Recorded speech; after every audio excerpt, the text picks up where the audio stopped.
There are moments when I feel stuck creatively, and when this happens, the best thing I can do is to get away, to clear my mind and find inspiration. There is this one thing I always bring with me, my old photo camera. I'm not expecting great results, but simply enjoy the process, and it works every time.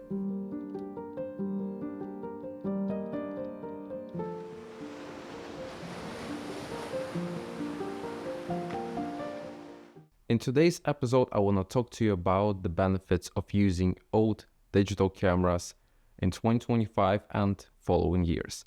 Modern cameras are amazing, especially video features, but at the same time, there is so much potential in old digital cameras. And as an example, I'll use my Canon 5D Mark I, also known as Classic, that I only discovered a few months ago.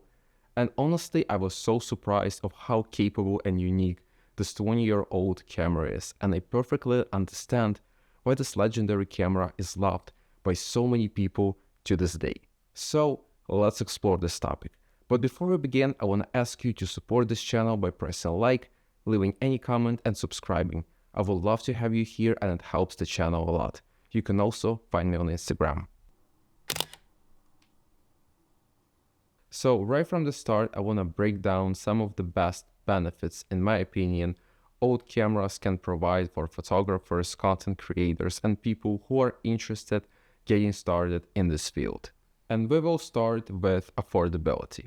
Compared to newer models, you can purchase old cameras for much cheaper, making them a great option if you're in the budget or you just want a fun camera to get that nostalgic look. For example, I purchased my Canon 5D with 50mm f1.4 for just under $300 with taxes and shipping. Whether you're going with digital or film camera, they have a huge selection of lenses to choose from. For example, for my Canon 5D, there is an amazing Canon EF lens lineup out there, and a lot of those lenses are affordable. Or for my film Canon camera that has FD mount, there are so many great lenses that can help you achieve amazing results. The next one is durability. The majority of film cameras were built out of metal, which makes them robust and compact at the same time. Even the ones that were built out of plastic are very durable as well. And that durability transferred into early digital cameras. I was very impressed when I received my Canon 5D.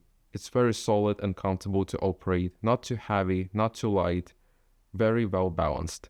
Simplicity is also worth mentioning. Operating old cameras is very simple and straightforward and will be especially beneficial for beginners who are still figuring out the basics. I cannot skip mentioning just how cool older cameras look, especially film ones, but some digitals as well, and of course that unique look they produce. It can be soft edges, vignetting, interesting bokeh, creating that artistic look modern cameras and lenses struggle to replicate. But of course, they come with image quality limitations due to smaller resolution sensor, less dynamic range, and worse low light performance compared to modern models, as well as slower or no autofocus, no video capabilities, or in-camera image processing. You have to consider all pros and cons so you know what to expect. I became interested in old cameras a long time ago. In fact, my first film camera really helped me to understand the basics and improved my skills, which I continued developing with my beginner Nikon camera. And now, after so many years, I got a 20-year-old Canon camera. But there is a reason for that. You see, last year I finally found vintage lenses that match great with my Fujifilm X-H2S camera, delivering amazing results. Just the look I wanted to achieve for a long time. And one of those lenses was Canon FD 55mm f1.2 chrome nose. The only thing, the focus was a bit stiff, so I replaced it with a newer version of the same lens with a better focus wheel. And one day I came across a listing for a film Canon camera, and I never used Canon camera until then, so I decided to fix that and use it with that lens. I absolutely love this combo. The lens adds a good amount of weight, the glass is amazing, and overall very comfortable and fun to use. The only disadvantage for me is the price of the film itself and the developing.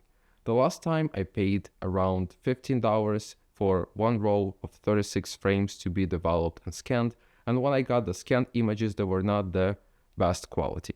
So if you're passionate about film photography, I suggest to scan the negatives yourself. That inspired me to look into older Canon digital cameras because you have more flexibility and it's cheaper in the long run. The more research I was doing, the more people recommended me Canon 5D Mark I, also known as classic for its uniqueness when it comes to image quality. Some people even call it magical. So I had no choice but to see for myself what makes this camera so special. I found mine on eBay along with the 50mm f1.4 lens for just under $300, almost perfect condition. But it took me some time by reaching out to sellers, making offers, and at the end, it worked out perfectly.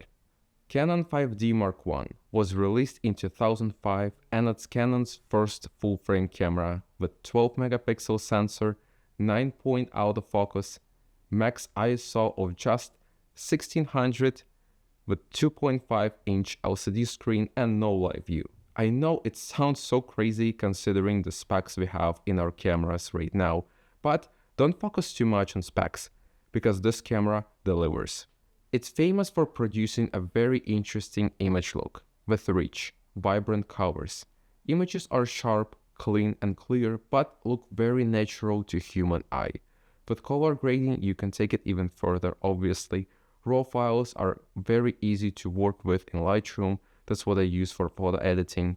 It uses old CF memory card, so I had to buy it along with a card reader, as well as UV filter to protect the lens and polarizer filter just in case, both by Tiffany. It's slow and outdated, but it makes you think and work harder to get good results. And that's exactly why I like old cameras.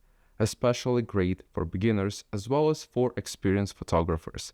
I've used this camera for some time now and I have to say it performs great for being 20 years old.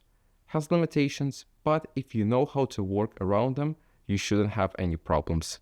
The only thing is that I would prefer having older FD mount instead of EF so I can use my amazing vintage FD lenses. I think this combination would be amazing, like a hybrid between early digital and film, which is the case with early digital Nikon cameras that have native f-mount, which was used with film cameras. Nikon or Nikkor AI or AIS lenses are very known for producing wonderful image quality. I haven't used them myself, but based on the test and the results I've seen, they are very solid option.